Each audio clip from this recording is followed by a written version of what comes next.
game. The general operation of the layer system is vital to truly understanding how copy effects work, so I want to briefly review how the system works on a holistic level. So Magic has a system of rules that determines how continuous effects that modify the characteristics of objects apply. These are the kind of effects we're talking about are like the first effect on Sylvan Anthem there that says green creatures you control get +1/+1. And now this system is written to function as intuitively as possible in as many cases as possible. So you don't necessarily need to know how the layer system works in order to intuit the correct answer most of the time. So as an example, let's say you control Savannah Lions and Sylvan Anthem. It's plain to see Savannah Lions is not green, so it won't get boosted by Sylvan Anthem. However, if you were to play something like Painter's Servant, and I'll get out of the way here a little bit so you can see it a little bit better. One of the things that Painter's Servant does is it lets you choose a color as it enters, and it turns your stuff into that color. So if you played this Painter's Servant and you named green, well, it makes sense now that Painter's Servant has made Savannah Lions green, that Savannah Lions would get +1/+1 from the Sylvan Anthem. And indeed, that is how the rules system works. Unfortunately, trying to actually write down a system that's intuitive to people who don't even know it exists means that the system ends up being pretty complicated if you want to actually dive in and know all of the details. So we'll stick to a pretty general overview for now, but just know that if you want to get into it, there are some resources available to you online that you can look into to learn more about how the system works. But essentially, the game divides all continuous effects that modify the characteristics of objects into 7 categories called layers, and it applies them in a specified order, as you can see here. So here is the list of the 7 layers and the order in which they apply. So when we're trying to determine what the characteristics of an object are, we always start with exactly what's printed on the card, and then we step through each of these layers one at a time, starting at 1 and going all the way down through 7. And once we've applied all of those effects in their appropriate layers, the object's final characteristics are determined. So let's reflect briefly on our previous example. Right, Sylvan Anthem gives green creatures +1/+1. This is in effect a power and toughness changing effect that applies in layer 7. Painter's Servant makes creatures green in this case, and is a color changing effect that applies in layer 5. So following this system, if we wanted to know what our Savannah Lions looked like, we would start with exactly what's printed on the Savannah Lions. So it's a white creature, it's a 2/1. And then we step down through our layers. The first layer we come to is layer 5, where we have Painter's Servant's color changing effect that makes Savannah Lions green. So that when we get down to layer 7 and Sylvan Anthem is trying to decide what it's supposed to give +1/+1, Sylvan Anthem will see that Savannah Lions is green and will give it +1/+1. So that's sort of the overall. But for this presentation, we are laser focused just on this first layer for copyable effects. Hi, Natalie20. Thank you so much for the follow. Yeah, we appreciate you. So, with that in mind, let's turn our attention to the focus of the content of this presentation. What are copy effects? Well, intuitively, copy effects copy things. Thanks for the follow, Simple Sandcastle. We appreciate you. This generally happens in one of 2 ways, right? We can either turn a thing into a copy of another thing with like a clone, for example, or we can create a new object that is a copy of something, like with Quasi-Duplicate, that creates a token that's a copy of a creature you control.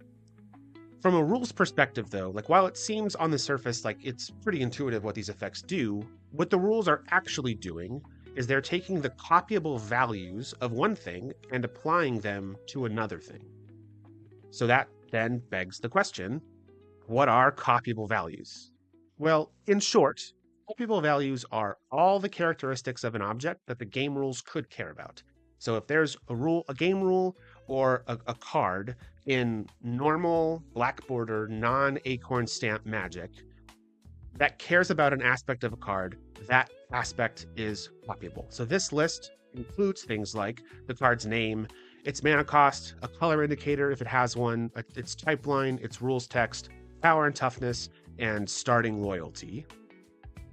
Additionally, objects on the stack have another set of copyable values, all related to the decisions its controller made while putting that object on the stack. This list includes any modes chosen for that spell or ability, if you've spliced something onto it, if you're paying additional or alternative costs, the value of X, any targets that are on the spell, and how its effects will be distributed.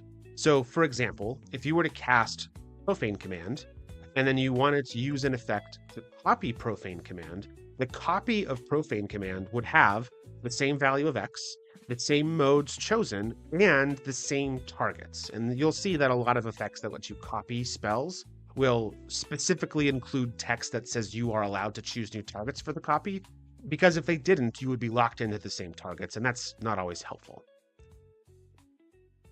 So, if we want to determine what an object's copyable values are, there are a few steps we have to take. And if this first part is going to sound very similar to what we just talked about with the layer system, because indeed it is. So, for starters, we always look at exactly what's printed on the card in question, ignoring any and all effects that would change its characteristics at all. And then we apply effects that apply in layer 1. Now, layer 1 has 2 sublayers. Layer 1A is reserved for 3 things: copy effects, effects that would cause permanents to merge. Currently, the only mechanic that does this is mutate.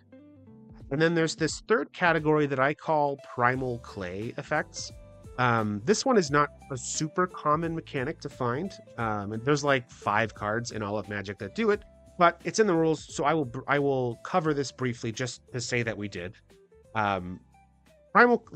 If you look in the rules for primal clay effects, you won't find anything, but what I'm calling primal clay effects here is effects that are worded as this creature enters, or as this creature is turned face up.